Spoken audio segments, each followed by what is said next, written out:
con esta mesa temática que se llama Producción de Aves a Pequeña Escala. Mi nombre es Natalia Real Luna. Yo soy maestra en Ciencias del Colegio de Postgraduados Campus Córdoba. Y vamos a dar inicio con la primera ponencia titulada Mortalidad de gallinas en traspatio y su relación con el manejo y disponibilidad de recursos alimenticios, la cual va a ser expuesta por Trejo Lizama Wilber. Tenemos 10 minutos de presentación y 5 para preguntas. ¿Sí? Esperemos que nos podamos ajustar a los tiempos para que podamos terminar. Entonces, si gustas empezar. Claro que sí, maestra. Muchas gracias. Muchas gracias por la oportunidad que tenemos de compartir con ustedes este estudio que realizamos en este tema de la mortalidad de gallinas de traspatio y su relación con el manejo y disponibilidad de recursos alimenticios. ¿Qué pasó? Bien, la siguiente, por favor. Ay, yo pensé que estaba mal una. Ahí estamos. Gaby, está abierto un micrófono, a ver si por favor lo cierran. Gracias. Bien, como sabemos, hay diferentes actores en el desarrollo comunitario, que es donde generalmente se practica la crianza animal de traspatio, y en la que podemos observar organizaciones de la sociedad civil como gubernamentales. En particular, yo trabajo como vinculación con algunas de estas organizaciones, en algunas otras como consultor, y pues aquí ponemos algunas con las que trabajamos, ¿no? En este desarrollo comunitario, para fortalecer la alimentación y seguridad alimentaria, también estamos por las instituciones de investigación y educación superior, universidades, ¿no? Y bueno, en conjunto financiamos proyectos para estos desarrollos comunitarios, ya sea de fundaciones o ya sea de organizaciones de investigación del gobierno, ¿no? Como CONACYT. La siguiente, por favor. Bien, lo que vamos a presentar se realizó en el marco de un proyecto de desarrollo comunitario en donde se reportó la mortalidad de gallinas y se solicitó realizar un estudio para determinar las causas, ¿no? Lo que consistió ese proyecto, o una parte de ese proyecto, fue la entrega por parte del coordinador del proyecto y del responsable técnico de animales, y quienes realizaron las recomendaciones técnicas del manejo. Y nuestro objetivo fue el diagnóstico y tratamiento de esas gallinas afectadas en 2 comunidades del estado de Yucatán. La siguiente, por favor.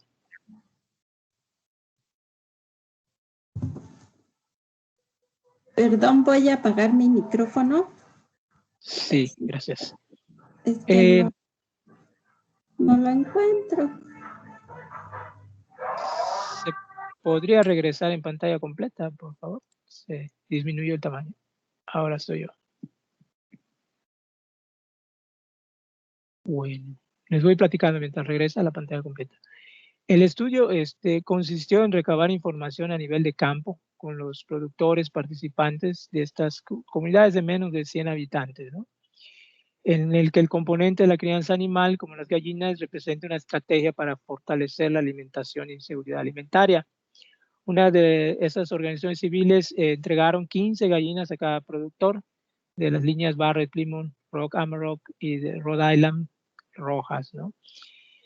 Se realizaban visitas a los productores para recabar información, se realizó una revisión e inspección de animales afectados y se llevaron algunos animales, 2 animales para su necropsia, que estaban afectados, se llevaron vivos.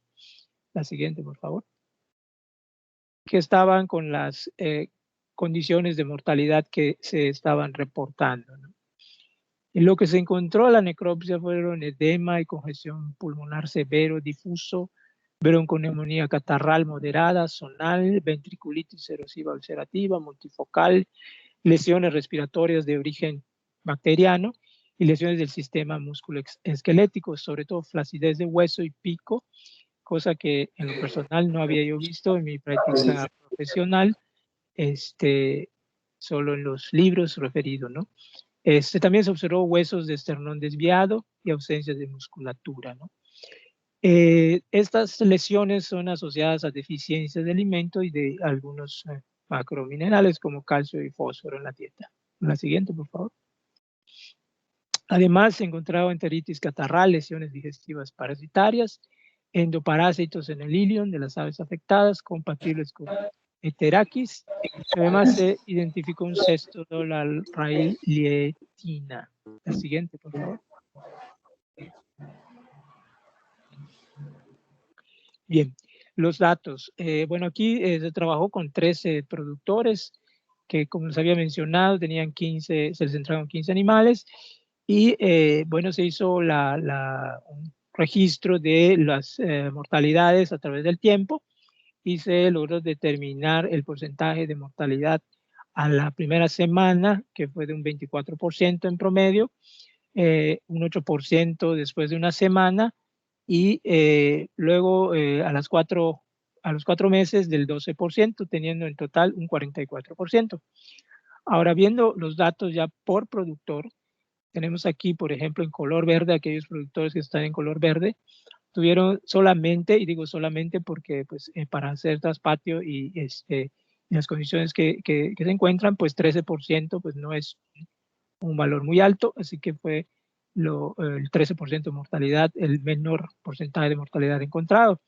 Luego agrupamos a productores que estaban en amarillo con 49% y a productores en rojo marrón con un 84%. Indagando sobre el manejo alimenticio, se encontró que los que tenían menor mortalidad estaban utilizando alimento comercial para alimentar las aves. El 49% usaba algo de alimento comercial y los que habían tenido un 84% de mortalidad no estaban utilizando alimento comercial, solamente el alimento disponible de su producción, sobre todo de milpa. En realidad, esa fue la indicación que se les dio por los técnicos de que se alimentaran esas aves de esa manera. Los productores que no hicieron caso de esa indicación fueron los que tuvieron menos mortalidades. La siguiente, por favor.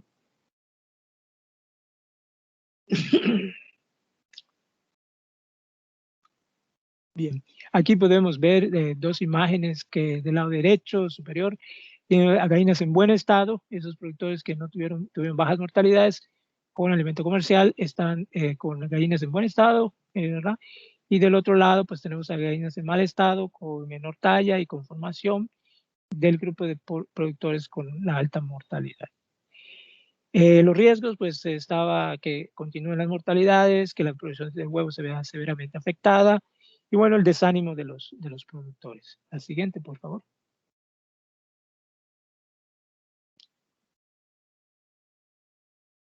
Bien, bueno, se hizo, bueno, ya con un equipo se hizo el suministro de un concentrado de macro y microminerales y se realizó la desparasitación de los animales pues que estaban a toda la población de animales que estaban ahí presentes, que quedaban con los productores. La siguiente, por favor. Y bueno, se agregó proteína en la dieta para mejorar su alimentación. Como una fundamentación científica, nosotros hemos trabajado este tema y lo publicamos en 2004, aquí abajo está la referencia, en la que alimentamos pollos de engorda de raza mejorada con maíz, que es generalmente la dieta que está disponible en traspatio, y las ganancias de peso encontradas con ese tratamiento estuvieron en 14 gramos por día, y en el lado extremo derecho pues tenemos pollos alimentados con dietas balanceadas con 51 gramos de ganancia de peso por día, ¿no? Y bueno, esto nos marca o nos muestra la gran diferencia en el comportamiento de los animales mejorados según el nivel de alimentación y cómo se pueden hacer mejoras incorporando leguminosas en la dieta. Por ejemplo, en este caso, bueno, sabemos que el maíz tiene entre 8 al 9% de proteína Y en el caso de la incorporación de leguminosas, por ejemplo, en este caso la mucuna cocida, incluida en un 28% en la dieta, pues nos mejora esos 14 gramos, los lleva a 22.5 gramos de ganancia de peso por día, aunque no alcanza la dieta balanceada, pero cuando menos no está tan bajo la ganancia de peso como si estuviera solamente con maíz. La siguiente, por favor. Y bueno, en las razas de líneas de gallinas mejoradas introducidas en la crianza de traspatio pues no recibió ese manejo alimenticio correspondiente a sus requerimientos y fue la causa de la alta mortalidad, ¿no? Y pues aquí se requiere mejor capacitación a coordinadores y técnicos de proyectos que trabajan en el mejoramiento de la alimentación y la seguridad alimentaria para evitar errores en el diseño y ejecución de proyectos comunitarios. Muchas gracias, sería todo.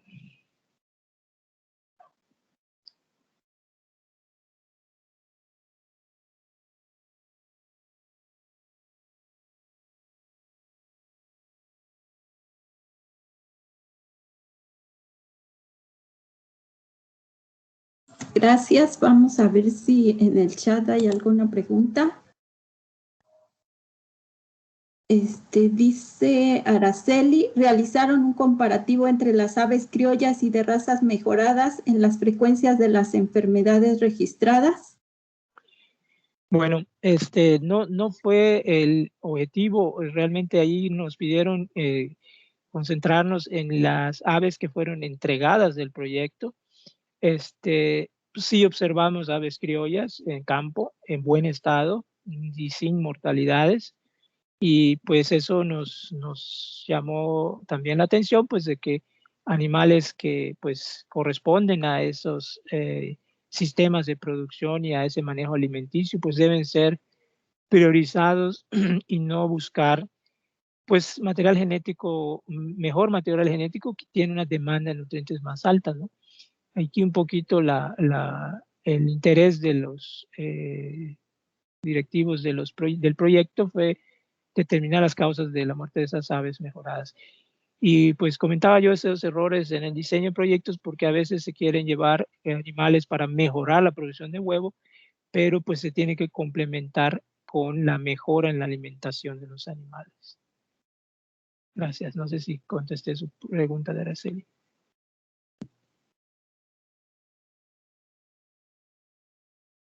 Otra pregunta. ¿Cada grupo era diferente? Cada grupo, no, cada productor tenía 15, se le entregó 15 animales, ¿sí? Y de ahí a cada uno se le calculó, de acuerdo al número de animales perdidos, la mortalidad. O sea, al final, a algunos les quedaron 13, a algunos les quedaron 8, a algunos les quedaron 2. Aquí dice que lo digo por los porcentajes que no dan el 100%. Los porcentajes, si es el porcentaje total, es la sumatoria de cada mortalidad, es el promedio nada más. Y si es por productor, tenemos el total nada más de animales presentes y con la diferencia calculamos el porcentaje de mortalidad por productor. Y de ahí el promedio de cada uno, de cada grupo. Tenemos una última. ¿Qué tratamiento se le da a la mucuna? Correcto. Que bueno, ahí tiene que ser cocción. La mucuna tiene que ser cocida porque ahí tiene unos factores antinutricionales, la mucuna, inhibidores de proteasa, que son termolábiles y se pueden eliminar fácilmente con 30 minutos de cocción, utilizando 2 litros de agua por 1 kilogramo de mucuna. No la vayan a dar, no se recomienda darla ni cruda ni con otro tratamiento. Por ejemplo, nosotros probamos remojada, ahí en la tabla teníamos otros 2 tratamientos, pero las pérdidas la ganancia de peso fueron severamente disminuidas, incluso mucho menos que lo que da el maíz. Es decir, tenían ganancias de 1 gramo, 2 gramos cuando se incluye la mucuna cruda o remojada. Solamente se obtienen ganancias mejores a las de maíz cuando se hace la cocción de la manera que comenté. Gracias por la pregunta. Sí, Muchas gracias. Pasamos a la siguiente ponencia. No sé si esté presente Velázquez Silvestre María Gisela. Buenas tardes. Buenas tardes. Sí, aquí me encuentro, doctora. Sí, puedes compartir tu pantalla. Okay.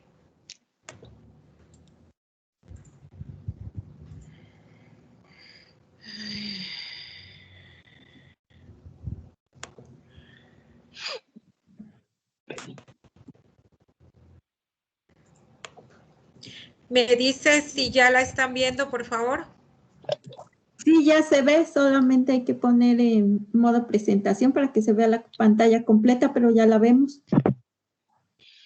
Yo ya la tengo en modo de pantalla completa, por eso Sí, le ya está comento listo. si se está viendo. Sí, ya. Gracias. Ok. Adelante. Buenas tardes, soy la maestra María Gisela Velázquez Silvestre. Pertenezco a la Universidad Veracruzana. Antes que nada, bueno, muy buenas tardes. Quería participar con una de las experiencias que tuve al traer una pequeña parvada, en el caso particular, con todo esto que se dio del COVID-19, pues en la facultad tuvimos que de inmediato pensar en algunas estrategias de qué íbamos a hacer con los animales que teníamos. Yo colaboro en el módulo de sustentabilidad y en el módulo de sustentabilidad tenemos tanto lombrices, tenemos un módulo de forraje verde hidropónico, tenemos conejos, tenemos gallinas y bueno, algunos compañeros nos ofrecimos pues a cuidar de ellos durante esta pandemia. Entonces, ¿cuál fue mi experiencia en la cría y reproducción de aves de traspatio en la zona urbana de Acayucan, en donde tienen ustedes su casa? Bueno, yo no me dedico precisamente a la cría de aves, fue toda una experiencia para mí, primero porque consideraba desde niña que conocía yo mucho sobre el cuidado de las aves, me crié en un pueblo allá de la montaña, en donde pues con los padres nosotros estuvimos bajo la crianza pues de algunas aves, entonces no me daba temor traerme a los animalitos, cuidarlos, etcétera. Aquí tuve que investigar algunas cuestiones.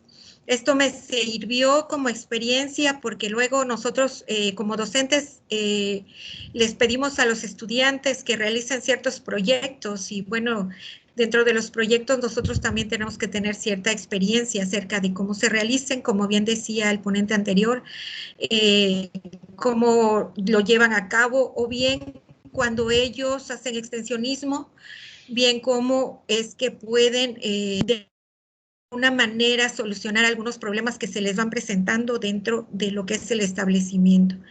Lo principal, bueno, es que dentro de lo que es la crianza y la reproducción de las aves, bueno, es que es muy importante porque de esta, podríamos decir, establecimiento de pequeños módulos o bien nuestra avicultura de traspatio, pues es muy importante, no solo porque fortalece a la familia en cuanto a las actividades en general, la fortalece no solo en la unión de cómo uno puede enfrentar problemas, por ejemplo, del cuidado, cómo se tiene uno que arreglar para darle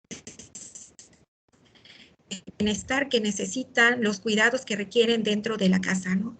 Entonces, algunas de las características de la avicultura, de acuerdo a Cuca García de 2018, pues precisamente indican esto, que, bueno, es una actividad de apoyo a la economía familiar, generalmente es realizada por amas de casa, adultos mayores y niños, y provee de alimentos sanos en general ¿no? A toda la familia. Esta experiencia o de esta plática que les estoy dando fue principalmente que ustedes conozcan, ¿no? Pero dentro del establecimiento fue establecer un aviario de traspatio en una zona urbana de la ciudad de Acayuca, en Veracruz, México, con fines de autoconsumo y reproductivo durante la pandemia de COVID-19. Nosotros nos encontramos como municipio dentro del estado de Veracruz, ubicados, bueno, entre los paralelos 17 grados 54 minutos, 18 grados 9 minutos latitud norte, los meridianos 94 grados 51 minutos y 95 grados 15 minutos de longitud oeste. Tenemos una altitud sobre el nivel del mar de aproximadamente entre 10 y 300 metros, y más subhúmedo, pues en lo que es ahorita mayo y agosto podemos alcanzar temperaturas de hasta 45 grados.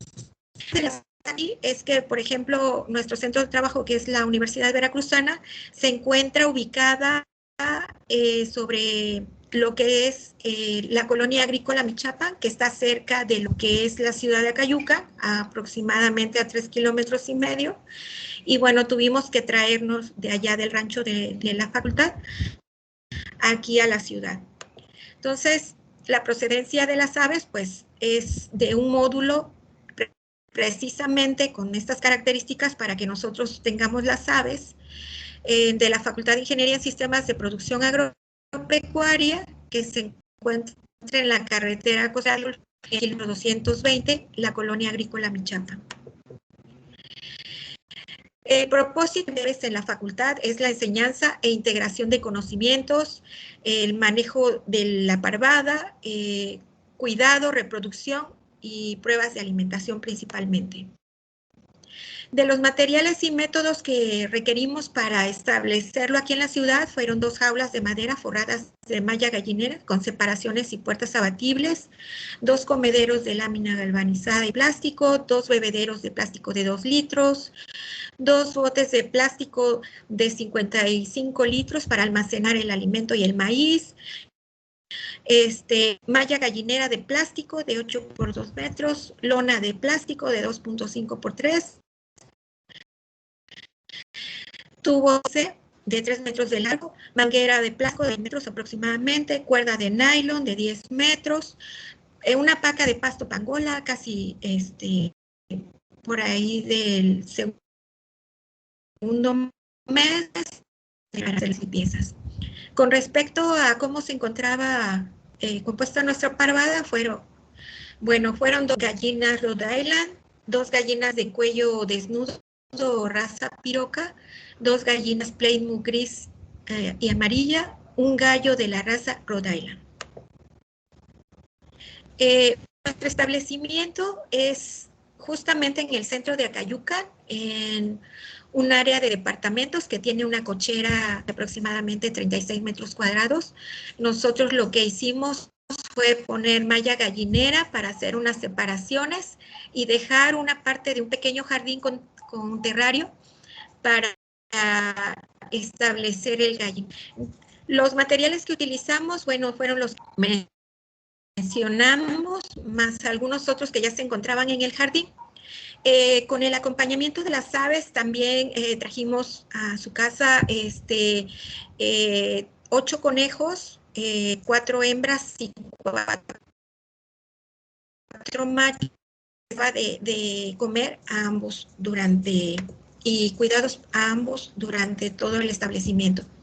La alimentación de las gallinas principalmente consistió de una mezcla de alimento de aves con el alimento de gallina de la marca Purina y maíz quebrado en forma de mezcla. Además, se les dejó a las gallinas a libre pastoreo, más residuos de cocina.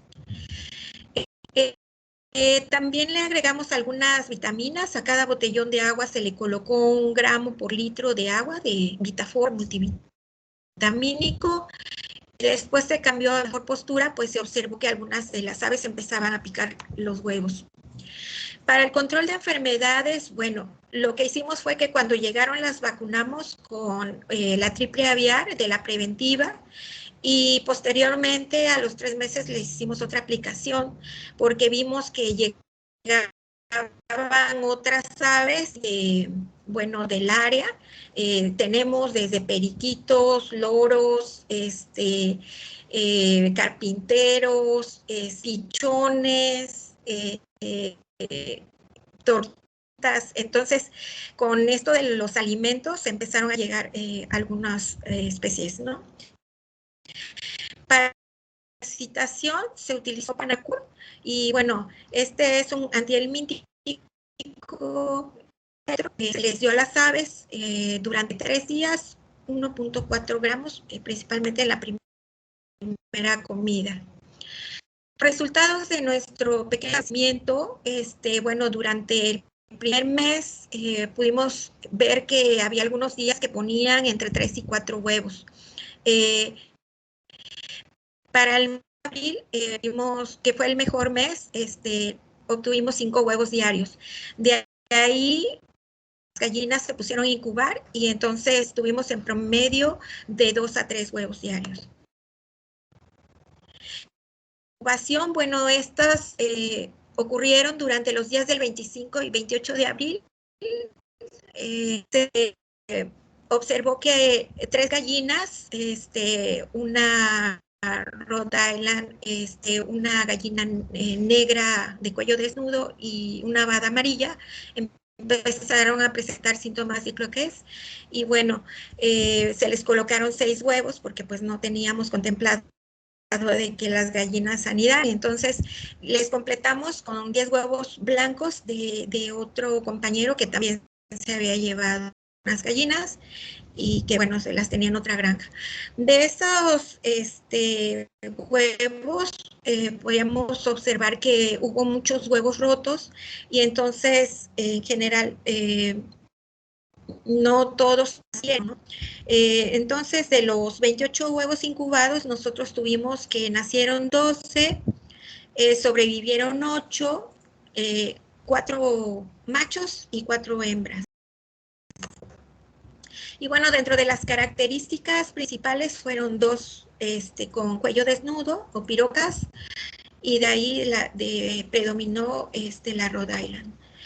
Para la segunda generación, tuvimos que solo 2 gallinas anidaron e incubaron 10 huevos, pero ya ahora sí de la misma parvada, aunque ahí ya se pudo observar claramente cómo era que se rompían los huevos. Bueno, las demás gallinas también se querían echar junto con ellas y entonces ahí es cuando observamos que había una gran cantidad de huevos rotos, ¿no? Entonces, para que no pasara esto, lo que nosotros hacíamos era encerrar a las gallinas y solamente sacarlas 2 veces al día para que se hidrataran. Como resultado de la segunda anidación, nosotros tuvimos que de los 20 huevos empollados, nacieron 10, sobrevivieron 9, y bueno, 5 fueron machos y 4 hembras.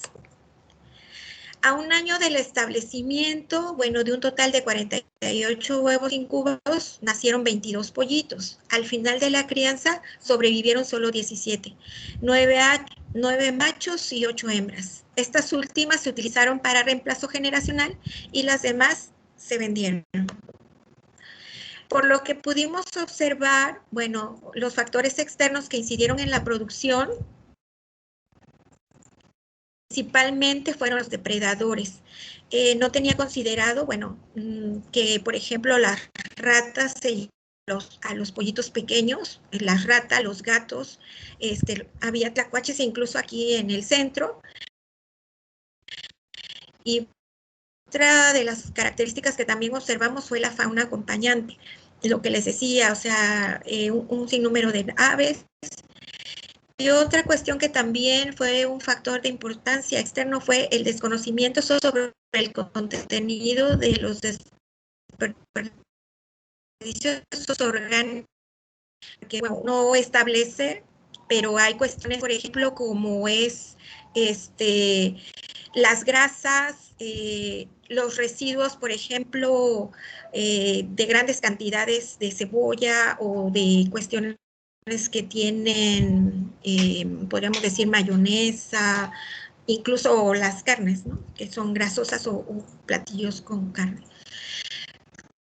Nos quedan 3 Dentro de minutos. las comidas, nosotros, pues, cría de aves de traspato genera integración familiar en el aprendizaje colectivo sobre el cuidado, la alimentación y la sanidad. La carne y huevo de las aves de traspatio aportan proteína y recursos monetarios a la economía familiar. Y los residuos de la cocina son una fuente de alimentación de las aves de traspatio, pero se debe de tener cuidado con las grasas y los lácteos y otros alimentos provenientes de la cocina. El establecimiento del aviario es posible si se tiene un área de patio o de jardín. Dentro de las recomendaciones, se recomienda limpiar de 2 a 3 veces por semana el aviario a fin de que los residuos y estiércoles no contaminen los huevos. Se debe de proteger de depredadores urbanos como gatos y roedores.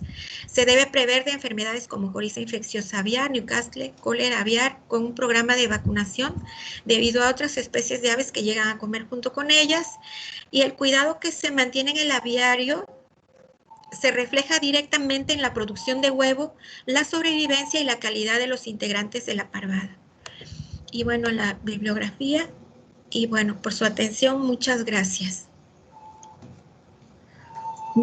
Gracias. Una pregunta. ¿Evaluaron rentabilidad? Si el costo de alimentación fue mayor o menor al costo de alimentación. Claro que fue mayor. Bueno, la producción no estaba orientada hacia la eficiencia productiva. Recordemos que, bueno, con lo de la pandemia, principalmente nosotros lo que queríamos, el objetivo principal era el mantenimiento de las aves, porque las aves, en este caso particular, pues eran parte de lo que era la parvada original, que estaba acostumbrada, por ejemplo, a comer forraje en la facultad, forraje verde hidropónico y maíz quebrado, casi muy poco alimento realmente. Entonces, sí. Ok. Bueno, yo traje composta, lombricomposta y trabajé también con conejos. Lo que hacía yo es que lo agregaba yo en un bote, combinaba yo todos los estiércoles y a eso también le agregaba lo que quedaba de residuo de los nidos para hacer la composta, la regaba y también algunos residuos que iban a la cocina. Entonces, después de que hacía la iba volteando a un nivel de descomposición, la dejaba yo unos días afuera, las gallinas le daban otra repasada y ya esa la recogía yo y se la pasaba yo a las lombrices. No sé si tiene otra pregunta. Creo que hasta el momento es la última. Muchas gracias. Bueno, aquí voy a dejar una. Si se elabora el alimento como ingrediente, ¿recomendarías añadir manteca? No. Bueno, lo que yo vi costó mucho las grasas, en general. Las grasas, digerirlas. Incluso encontré bibliografía que no alimentos grasosos, ni que contengan chocolate, ni productos lácteos, porque el caso particular de que les di alimento fue un problema porque a los alimento de gallina ponedora, porque puede dañarles según esto. Era subir un poco más el alimentador para que no alcanzaran los pollitos. Ya después, más tarde, lo que sí les vamos a comer era separado para que no tuviéramos esos problemas. ¿Alguna otra pregunta? No, serían todas. Muchas gracias. Pasamos a la siguiente ponencia. No sé si esté presente Riaño Avendaño.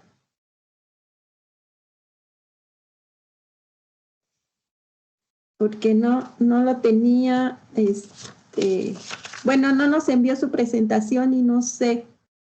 Si no está presente, entonces pasamos con Mariscal Méndez. ¿Está presente?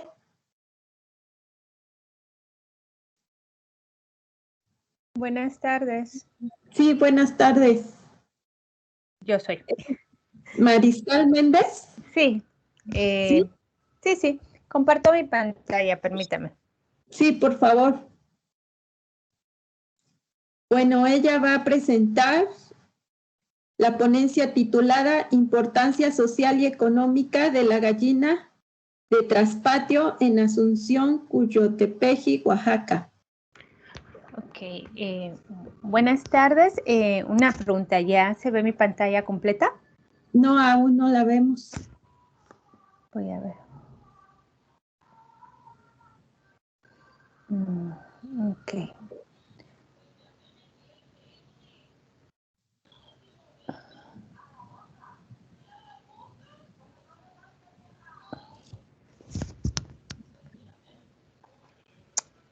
¿Ya la ven? Ya.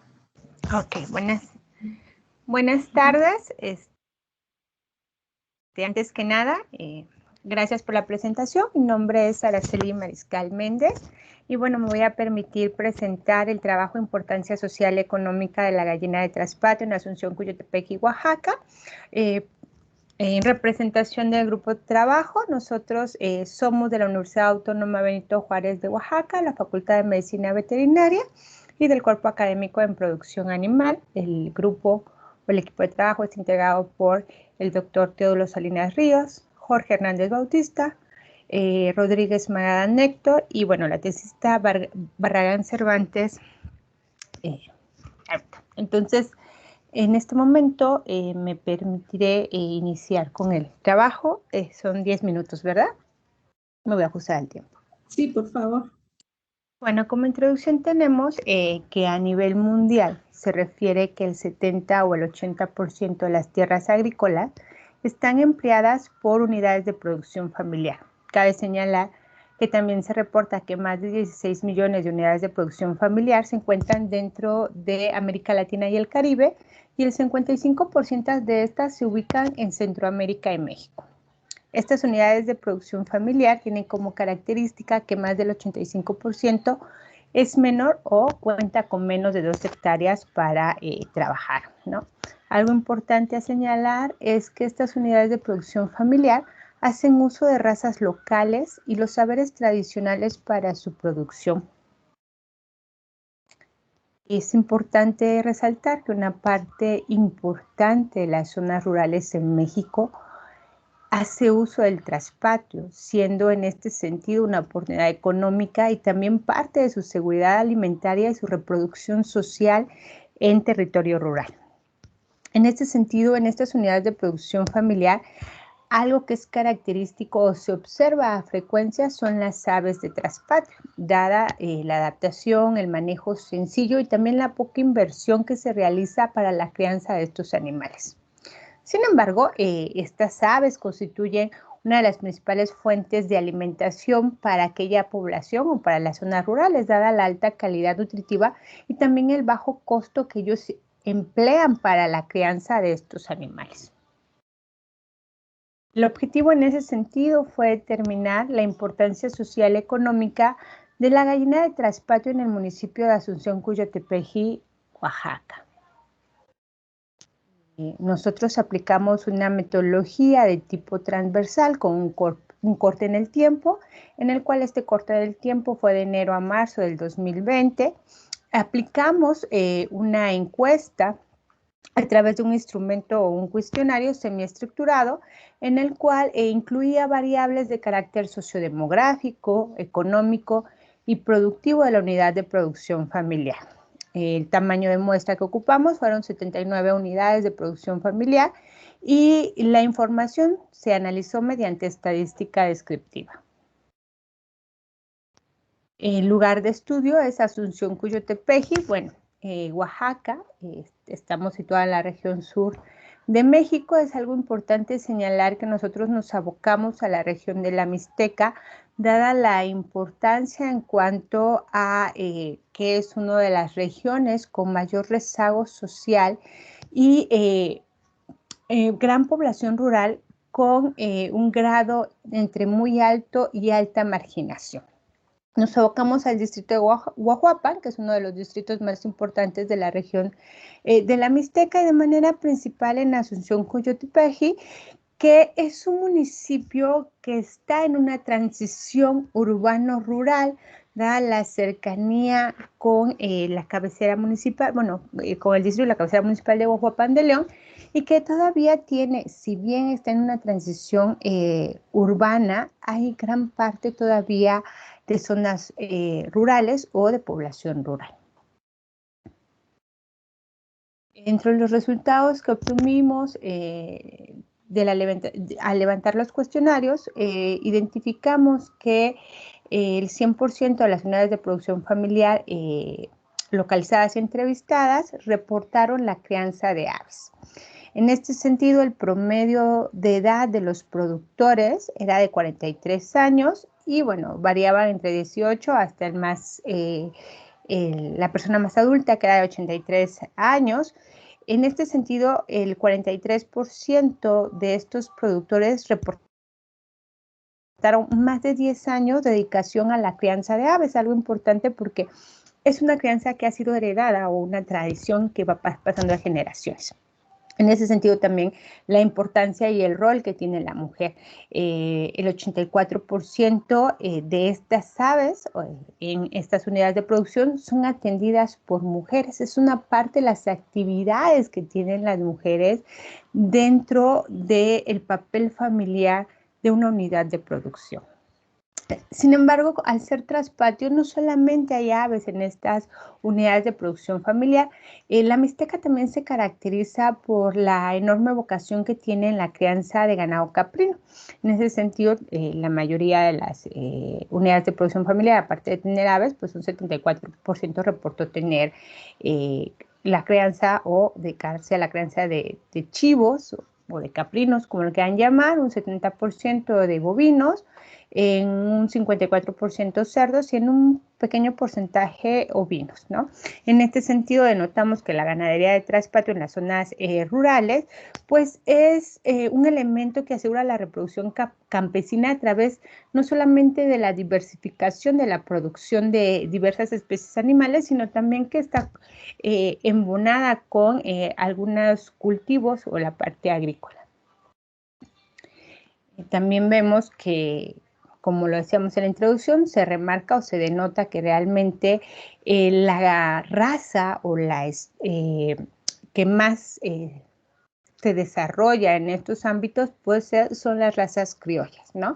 El 88% de las unidades de producción tenían animales criollos, ¿no? Un pequeño porcentaje, un 11%, pues sí marcaban una raza especializada. El promedio del inventario en estas unidades de producción son de 16 aves, sin embargo encontramos unidades de producción que solamente tenían 3, hasta aquellas que llegaban a tener hasta 63 aves, que bueno, superaban un poquito más el promedio.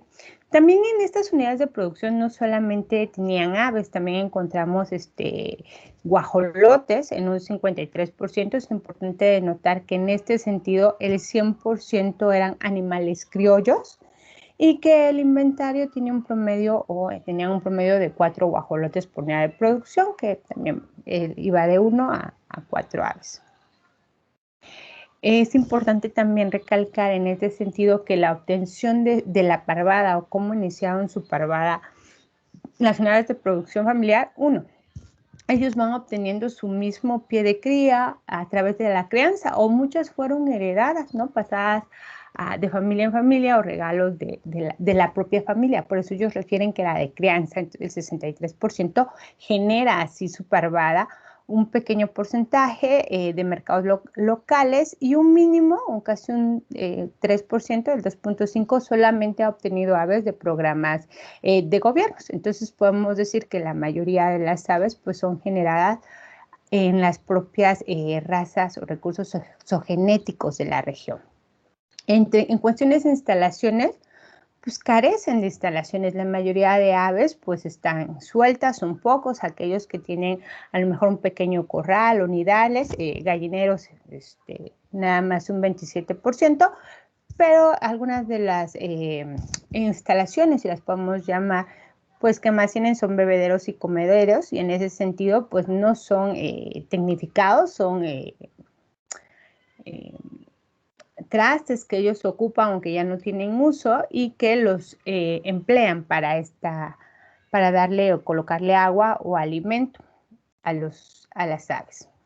En ese sentido, hablar de manejo alimentario, la mayoría alimenta a estos animales con desperdicios caseros, y el maíz que ellos mismos producen, el 50%, un 25% solamente les da maíz, pero un porcentaje mucho menor al que reportó un trabajo anterior, pues le da alimento comercial, que es el 9%. Aún así, cuando la alimentación podríamos decir que no le genera o no representa mayores costos para las unidades de producción familiar, sí reportan en su mayoría que ese es el principal problema que ellos tienen para la crianza de estos animales, con un 37%.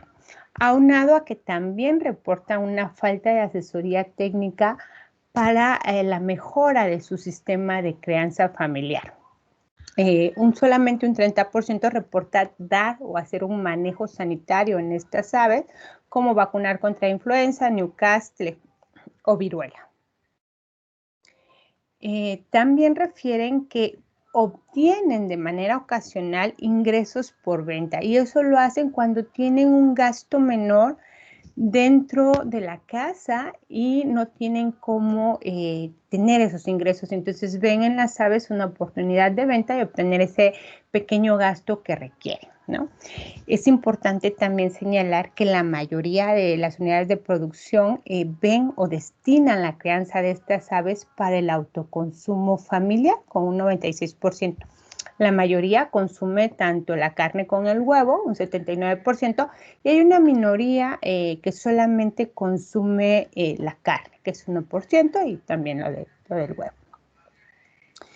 En esta gráfica, o en esta tabla más bien, disculpen, podemos ver el consumo, ya sea semanal, quincenal o mensual, que las familias reportaron tanto del huevo como la carne. Podemos ver que se registra una mayor frecuencia de consumo en huevo, a lo mejor de manera mensual, y un 56% en la carne de manera bimestral. Esto puede deberse dado a que el inventario de aves que tienen es reducido, y si ellos generan o aumentan su consumo, pues podrían diluir su inventario, ¿no? Sin embargo, a pesar del pequeño consumo, o del consumo que no es tan frecuentemente como semanal, o que pudiera cubrir la demanda que realmente la familia necesita de manera semanal, la mayoría refiere que realmente es un apoyo a su economía, y un 10% lo refiere también como un sistema de ahorro dentro de la familia. Podemos decir en este sentido que el sistema de crianza de aves en Asunción Cuyotepeji pues es un componente de los traspatios, pero no solamente es parte del sistema, sino también es parte de la estrategia que tienen como familia a través de un sistema de producción tradicional, dada la mínima inversión que requieren para obtener productos y subproductos para su propia reproducción social y la replicación de sus saberes, ¿no? Y esta actividad es importante porque culturalmente es un rol social adjudicado al género femenino. También en esta replicación de saberes hacen uso de sus recursos zoogenéticos locales, obteniendo un valor alto en proteína para su autoconsumo y abonando de cierta manera a su seguridad alimentaria y, por qué no decirlo, también a su soberanía alimentaria. Con esto termino, les doy gracias. Es algunas de las fotografías de cómo son los sistemas de crianza en lugar de estudio. No sé si tengan alguna pregunta, con gusto la está. Estimada, muchísimas gracias. En el chat vemos una pregunta que dice, mencionas gallinas criollas, ¿cuáles serán las características de estas? Okay. Son diversas, hay plumajes de diversos colores, hay unas que son muy pequeñas, no tienen las mismas características que una raza, como luego las vemos, ¿no? Las blancas, que luego las diferenciamos, que son las que llevaban los paquetes de gobierno, ¿no? Las gallinas de plumaje blanco, grandes, robustas. No, estas eran, el plumaje podemos ver multicolores, muchas son más pequeñitas y medianas, y esas son las que podríamos. Realmente no hicimos un fenotipo de las gallinas criollas, tenemos varias fotos que, bueno, esta vez no las coloqué, pero que no tienen características similares a las razas o ya son como cruzas. No sé si tengan otra. Muchas gracias, es la que está en el chat. Agradecemos su participación y en breve estaremos... hay otra pregunta, dice, las familias que llevan a cabo el traspatio, ¿qué otras actividades económicas llevan a cabo? Ok, entre las familias que llevaban el traspatio, fíjense que algo bien importante es que no solamente es esta parte de traspatio y esta parte de cultivo, ¿no? Identificamos cultivos, pues obviamente de maíz, de frijol, de tomate, de calabaza. Sin embargo, también muchos de estas familias de traspatio ya están diversificando, ¿no? Encontramos dentro de las actividades en los hombres la parte de ser peones o albañiles, y en la parte de las personas más jóvenes de la familia, de la integración familiar, dependientes, ¿no? Esto yo lo refiero más a la cercanía que tienen ya con Guajuapan, que es un municipio un poquito más grande y que muchos se movilizan a tener un trabajo más que nada de servicios, ¿no? Son los que podemos ver. En el caso del jefe o la jefa de familia, de los padres, sí se da un poquito más a la parte de la albañilería y en la parte de combinar la parte de traspatio de la crianza de animales con la parte agrícola. Muchísimas gracias. Esas son las preguntas que estaban en el chat. Agradecemos su participación y en breve estaremos enviando su constancia. Gracias.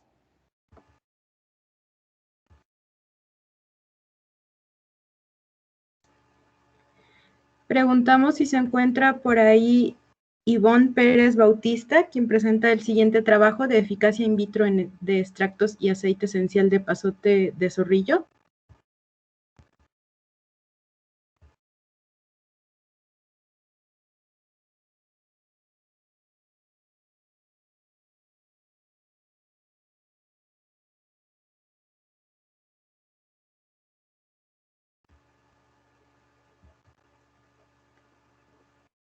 Nuevamente preguntamos si se encuentra presente Ivonne Pérez Bautista o López Pérez E, o en su caso Reyes Trejo B, quienes presentan el trabajo de eficacia in vitro de extractos y aceite esencial de pasote de zorrillo.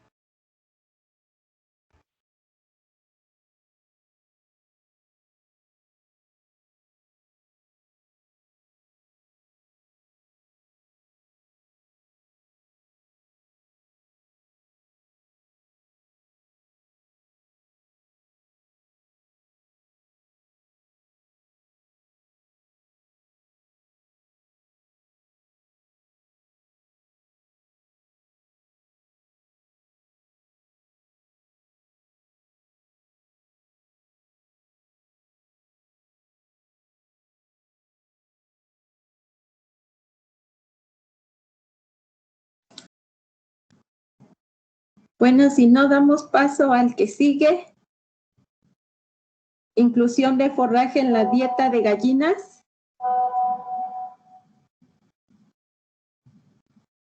Se encuentra Guerrero Ramírez.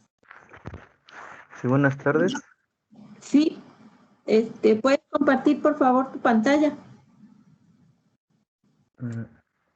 Se las mandé, no sé si les haya llegado. No, no la tengo. Ok, solo que no tiene el logo de editada No con el importa. logo del Congreso. Sí, no importa. Ah, ok. Está bien, ahorita comparto. Sí, por favor.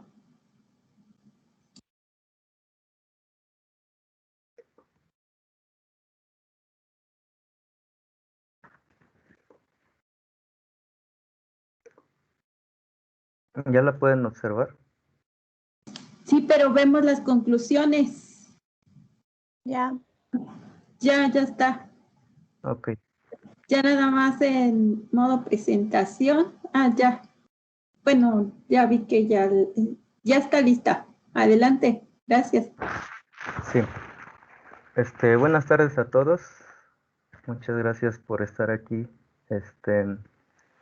Bueno, yo soy Jesús Guerrero Ramírez, estudiante del posgrado en producción animal de la Universidad Autónoma de Chapingo. En lo que yo estoy investigando actualmente es en gallinas de sistemas de producción de pastoreo.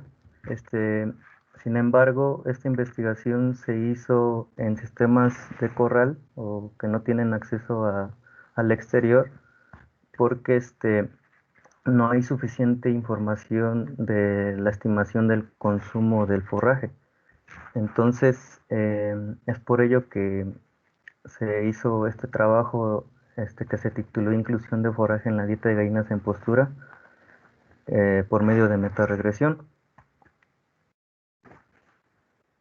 Bueno, a manera de introducción, se cree que la inclusión de forraje en la dieta de gallinas en postura podría disminuir la dependencia de cereales y oleaginosas convencionales. Ya hay estudios donde se ha incluido la harina de hojas de diferentes especies forrajeras en las dietas de gallinas en corral. Principalmente, como ya les mencioné, gallinas que no tienen acceso al exterior.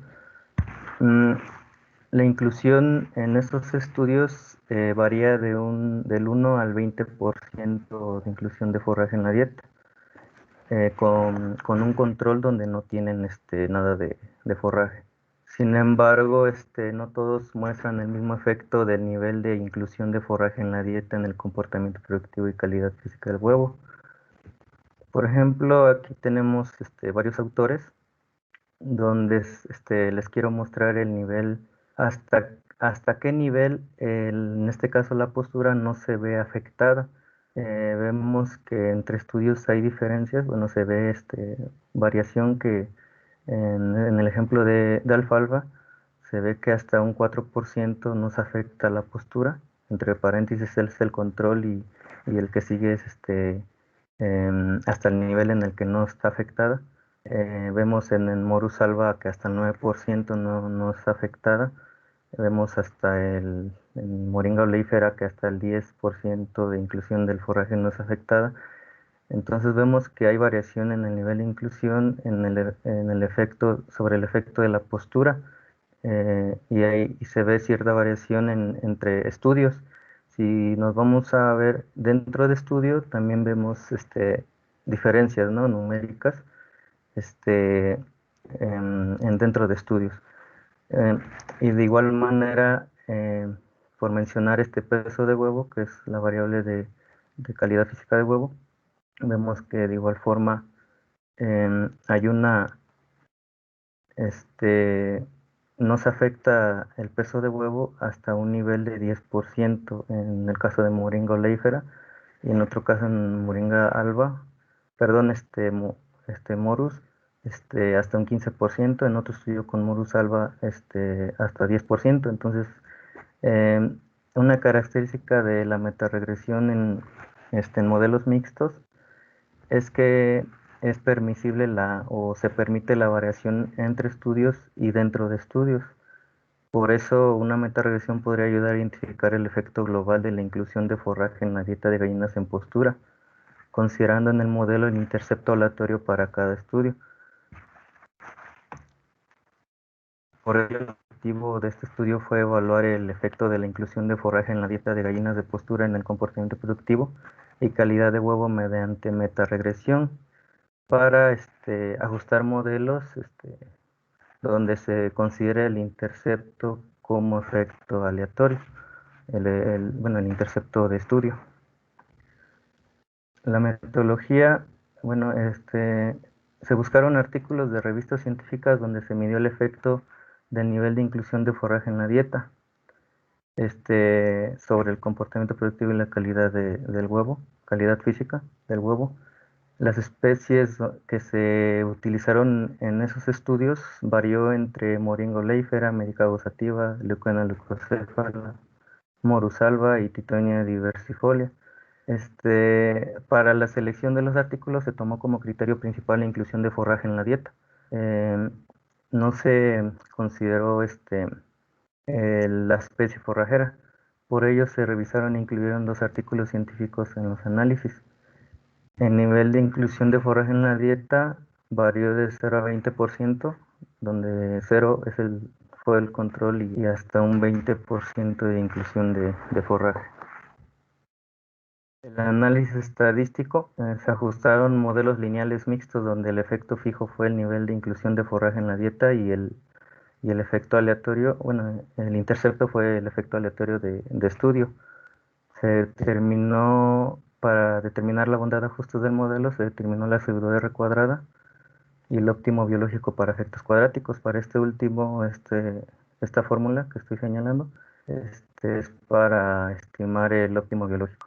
El análisis estadístico se realizó con ayuda del paquete LM4 de Bates et al. 2019, con el software estadístico R versión 4.0.1 del 2021.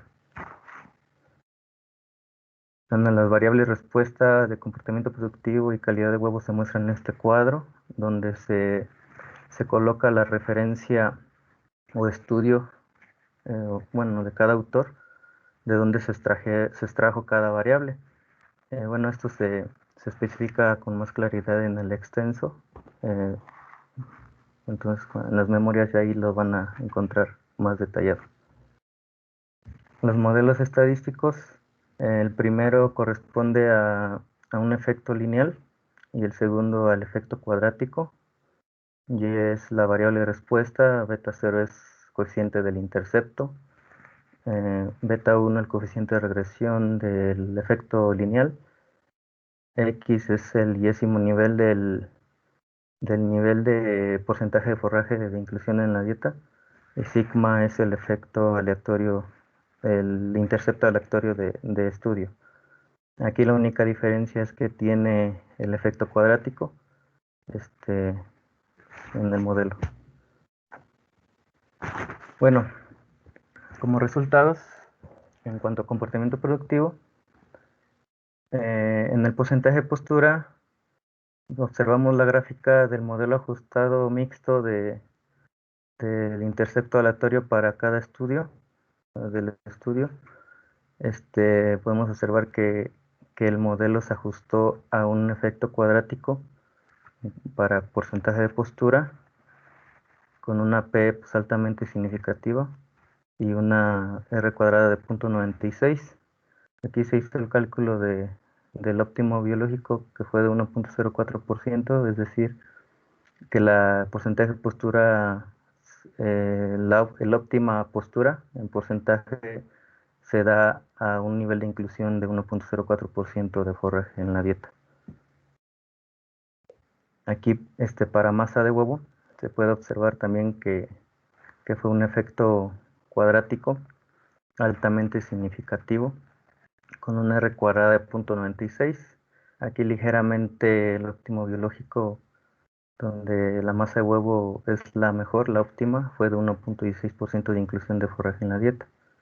Bueno, aquí para saber cuál es la masa de huevo, pues nada más sustituimos en porcentaje de forraje el óptimo biológico y vamos a obtener la masa de huevo, al igual que el anterior, el modelo anterior. Aquí observamos la conversión alimenticia. Tuvo un ajuste lineal. Podemos observar que pues, también fue significativo con una R cuadrada de 0.94.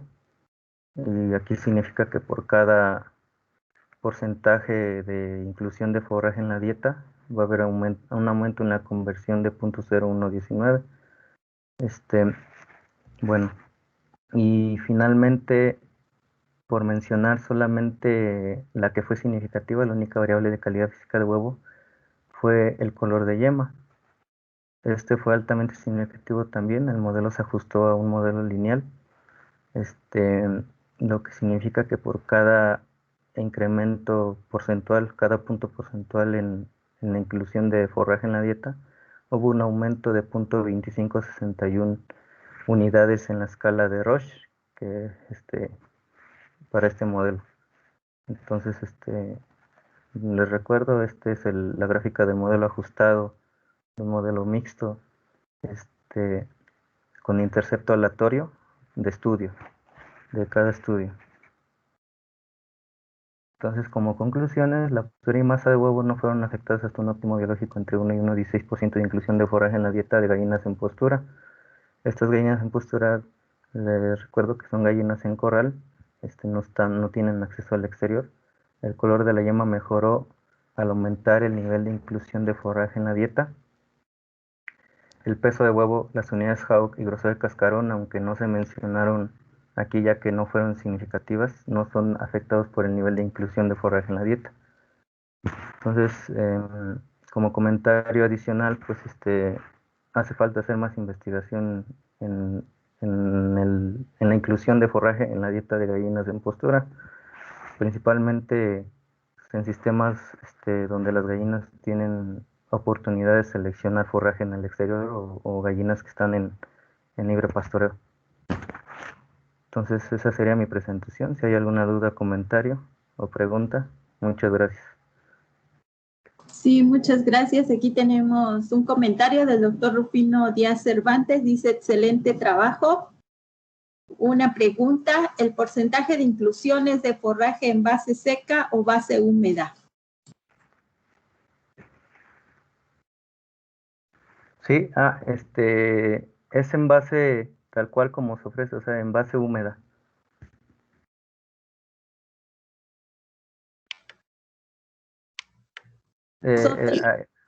Sí, ahí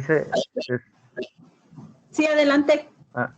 Sí, los estudios mencionan que se secó la hoja de harina, la harina de hoja del forraje, y posteriormente, una vez seca, pues hacían el análisis proximal y posteriormente, pues ya en todo ese proceso, pues va a absorber humedad del ambiente, entonces se consideró como base húmeda, en base húmeda. Gracias. Sí. Otra dice, la inclusión de forrajes en la alimentación de aves como monogástricos tiene la limitante en el consumo por el contenido de fibra cruda o de fibra detergente neutra, según cómo se determina la fibra. No considero que se logre sustituir de manera significativa el uso de cereales y oleaginosas, pero sí estoy de acuerdo en mejoras cualitativas como la coloración del huevo.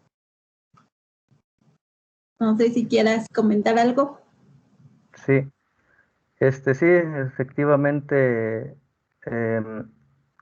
las dietas en monogástricos, bueno, en este caso en gallinas, está afectado por el nivel de fibra en las dietas, pero principalmente porque cuando hay niveles altos de fibra en las dietas, pues se ve afectado automáticamente el nivel de energía metabolizable.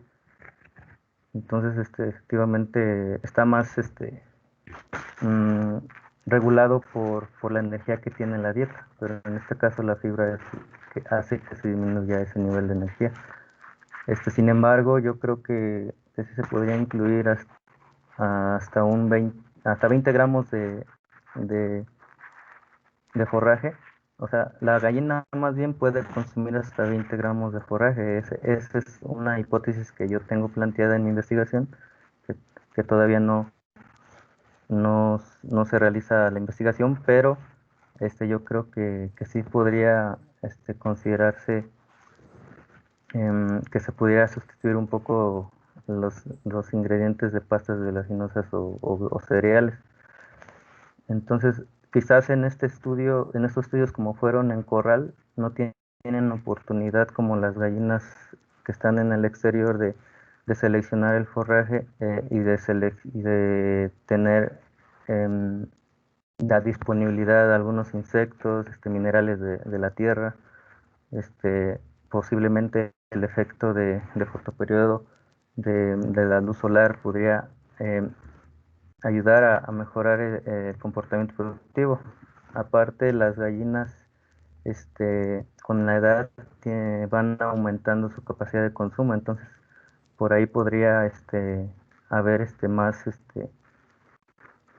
bueno, cabe la oportunidad pues de hacer más investigación respecto a estos este, acontecimientos que se han dado en algunas investigaciones. Sí, gracias. Sí.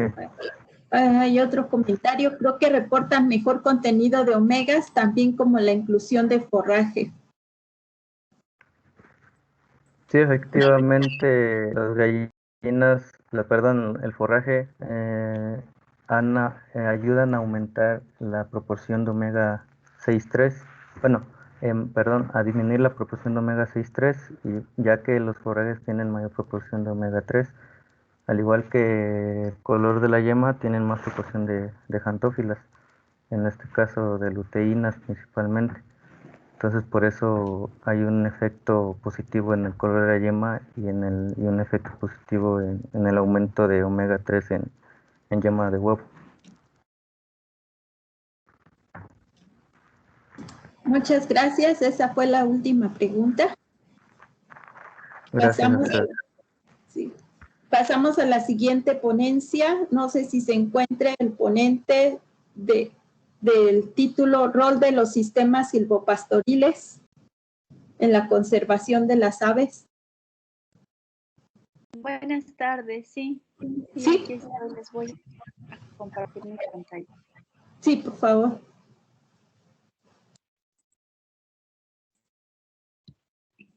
Me avisan cuando ya la puedan ver, por favor. Sí, ya se visualiza. Ok. Solamente. Todavía no sí. la veo en presentación de pantalla completa. Ok. La voy a compartir de otra forma porque yo ya la veía.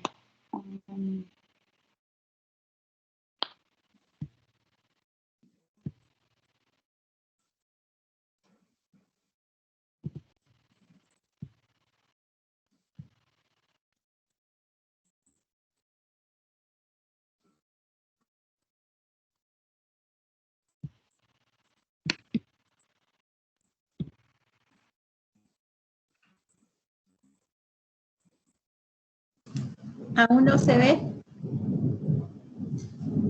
Ya la vemos, pero no está en pantalla completa. No sé por qué no la ven, yo ya lo vi para hacerla grande. Pues a Tiene ver que ser ahorita. abajo en presentación de diapositivas. En el menú de abajo en presentación con diapositivas. Ok, a ver.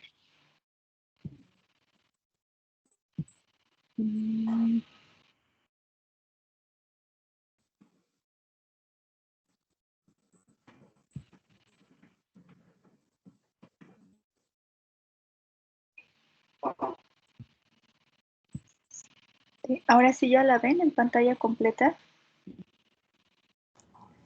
No, aún no. Se ve, pero debes de darle el clic de abajo. Clic en el menú de abajo donde está la diapositiva.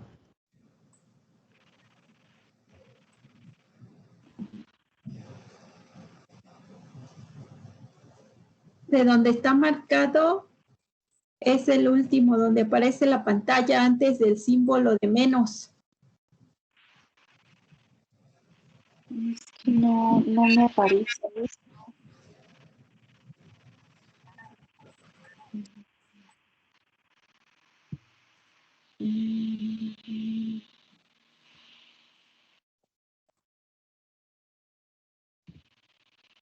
A ver, la voy a intentar subir mejor porque no me deja.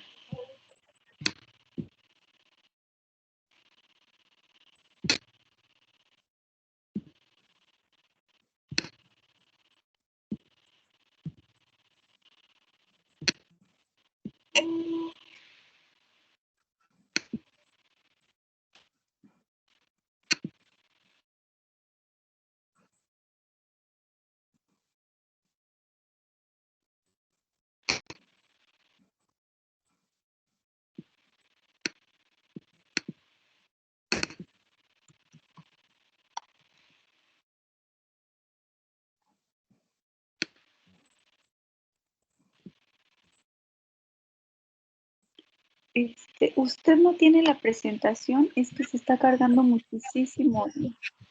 No, no me llegó. Deja pregunto. ¿Sí la enviaste? Sí, bien.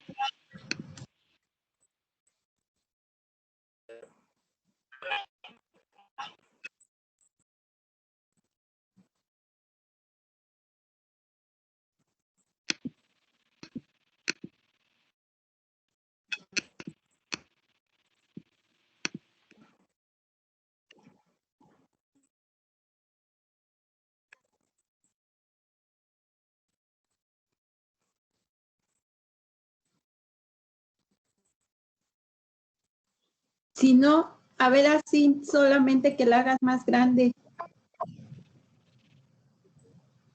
Le di compartir mi escritorio. ¿Pueden ver ahí mi escritorio? No.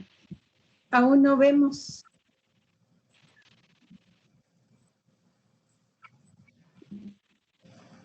Porque sí estaba presentándose, pero lo que no veía era la pantalla completa.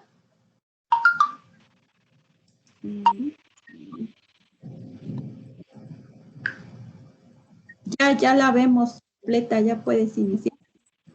Ok.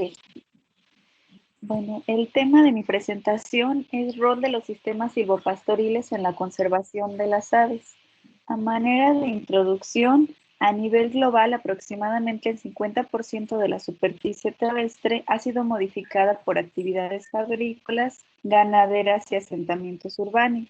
El impacto negativo sobre los recursos naturales que utilizan para su funcionamiento estas actividades agrícolas y ganaderas son la pérdida de caudales hídricos, además de su contaminación, debido a que se utilizan fertilizantes nitrogenados que causan una contaminación de estos caudales hídricos, calentamiento global, erosión y compactación de suelos.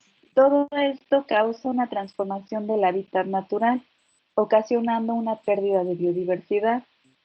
Lo que tratamos de buscar es una conservación de la biodiversidad dentro de estas matrices productivas, porque debido a la creciente demanda de la población no podemos dejar de producir o producir bajo otros enfoques, sino debemos de encontrar un sistema que nos ayude a producir más, contaminando menos, causando una menor pérdida del hábitat natural, de la biodiversidad, de caudales hídricos, etc.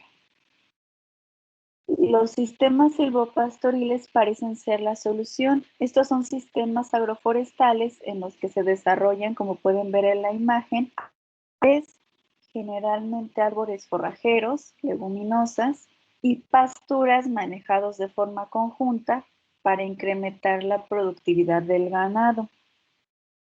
La siembra de estos árboles y arbustos contribuye a restablecer el hábitat y permite una conexión entre ecosistemas, aumentando la movilidad de especies silvestres e incrementando la biodiversidad. Las aves han sido ampliamente utilizadas para medir otros componentes de la biodiversidad como la vegetación, insectos, mamíferos, etc., porque son muy fáciles de identificar debido a sus coloridos, a los cantos, más que otro tipo de especies como los mamíferos que tenemos que utilizar cámaras trampa y capturar a las especies, ¿no? Entonces las aves son un componente clave para ver cómo está el estado o los ecosistemas. Podemos ver en la imagen del lado derecho tenemos un bosque con una alta cobertura arbórea y del lado izquierdo está un hábitat deforestado. En la imagen de abajo, como ejemplo, puse para el lado derecho, hay una amplia diversidad de aves que son las que habitan casi siempre en los bosques. Todas estas aves cumplen un rol, se les llama aves especialistas. Tenemos aves que se alimentan de semillas, de insectos, de bayas y frutas, otras que son depredadoras. Y en el lado izquierdo se les llama aves generalistas, que se alimentan de todo, llegando a ser algunas aves oportunistas que se alimentan de las crías de otras aves que son importantes para el desarrollo del ecosistema. En metodología, el área de estudio fue el municipio de Zacazonapa, que se localiza al sur del Estado de México, bajo las coordenadas que pueden ver, y con una altitud media de 1.470 metros sobre el nivel del mar. El clima predominante es cálido, con una temperatura media de 23 grados centígrados. El 60% de la superficie de este municipio se destina a la producción agropecuaria, que es la segunda actividad económica de importancia en la zona. Tenemos 3 unidades experimentales. Un sistema silvopastoril con mediana cobertura arbórea, que es el que pueden ver en medio de las fotografías, que son 38 hectáreas de bosque y colinda con áreas similares, con bosques. Aquí se introducen 39 vacas de raza pardo suizo-americano en diferentes estados fisiológicos. El sistema silvopastoril con baja cobertura arbórea, que es el que tienen en su pantalla del lado izquierdo, son 60 hectáreas de superficie. Aquí hay plantas nativas e introducidas, que son leguminosas en su mayoría, tanto arbustivas como herbáceas. Colinda con asentamientos urbanos.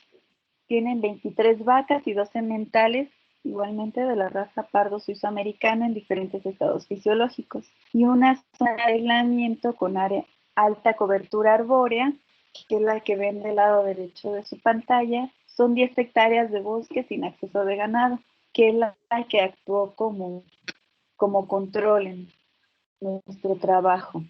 En cada potrero realizamos avistamientos una vez al mes, de febrero de 2020 a noviembre de 2020.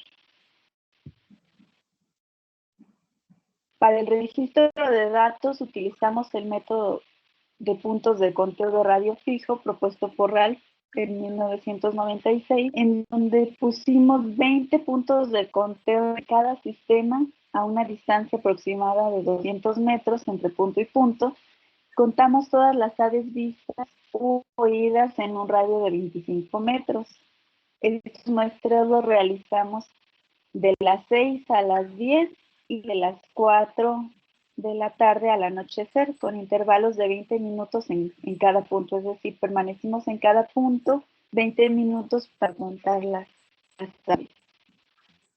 Se utilizaron las horas porque son las horas de mayor actividad de las aves, cuando el sol no está tan fuerte, llegan a alimentarse y a realizar diversas actividades. Para las observaciones utilizamos binoculares de 10x40 y cámara con lente de 70 a 300 milímetros. Para la identificación de las aves recurrimos a la guía de campo que tienen en pantalla y el inventario de aves del Estado de México de la zona. En los resultados, en el sistema silvopastoril de baja cobertura arbórea, encontramos 1.264 aves que pertenecen a 39 especies. Tenemos muchas aves, pero una baja diversidad, es decir, todas estas 1.264 pertenecen solamente a 39 especies. Y como pueden ver en el cuadro, la mayoría se alimentan en parvadas grandes.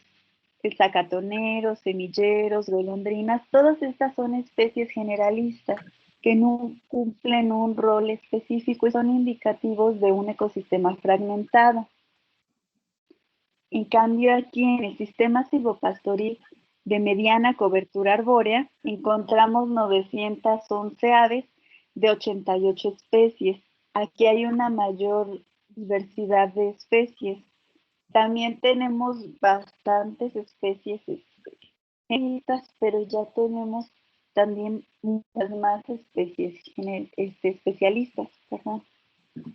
En la zona de aislamiento encontramos 424 aves pertenecientes a 89 especies, una diversidad parecida al sistema de mediana cobertura arbórea. Pero aquí la mayor parte de las aves son especialistas, es decir, cumplen un rol en en el ecosistema. Y bueno, aquí podemos ver ya en tabla la caracterización. En el sistema de baja cobertura arbórea tenemos un 50% de aves generalistas, en el de mediana cobertura arbórea 20.5 y en la zona de aislamiento que tiene una alta cobertura arbórea 7% nada más. Entonces, como les comentaba, hay una mayor abundancia de aves, o sea, mayor cantidad de aves en el sistema de baja cobertura arbórea comparado con los otros dos sistemas, pero la mitad de estas especies son generalistas, es decir, no cumplen no le aportan nada al ecosistema en donde habitan. Algunas son aves exóticas que impiden la reproducción de aves endémicas o especialistas que sí están cumpliendo un rol en este sistema. La zona de aislamiento tuvo mayor diversidad y una menor abundancia comparada con el sistema de baja cobertura arbórea, pero el 92% de las aves son especialistas. También en este sistema fue mucho más difícil contar las aves porque tiene una alta cobertura arbórea, se pierden entre los árboles. Y a manera de conclusión, los resultados demuestran el potencial que pueden generar algunos sistemas silvopastoriles en la conservación de las aves y otras especies en áreas ganaderas, ya que son una alternativa para lograr un equilibrio entre producción animal y biodiversidad, que como lo vimos, el sistema silvopastoril de mediana cobertura arbórea no es tan diverso como la zona de aislamiento, pero pueden llegar a albergar una gran cantidad de especies siempre y cuando sean bien manejados, donde se creen diversos nichos, es decir, que tengan cuerpos de agua. Son mucho más utilizados por las aves que paisajes agrícolas mucho más tecnificados y mal manejados y con una baja cobertura arbórea. Aquí la cobertura arbórea fue el factor principal para la aparición de las aves. Las aves especialistas tienden a desaparecer y las aves generalistas y oportunistas aparecen. Sería todo. Estimada, muchas gracias. ¿Hay alguna pregunta para la ponente?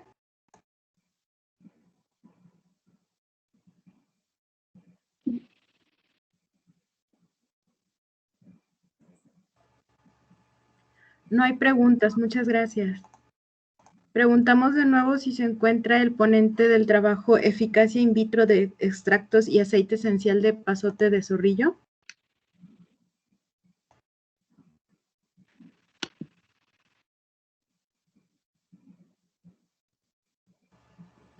Ok, no se encuentra. Les damos las gracias. Con esto finalizamos esta sala. Recordándoles que el próximo martes, igual a las 5 de la tarde, vamos a tener 3 salas. Esperamos su asistencia y en breve a los ponentes estaremos enviando las constancias. Muchas gracias y buena tarde a todos.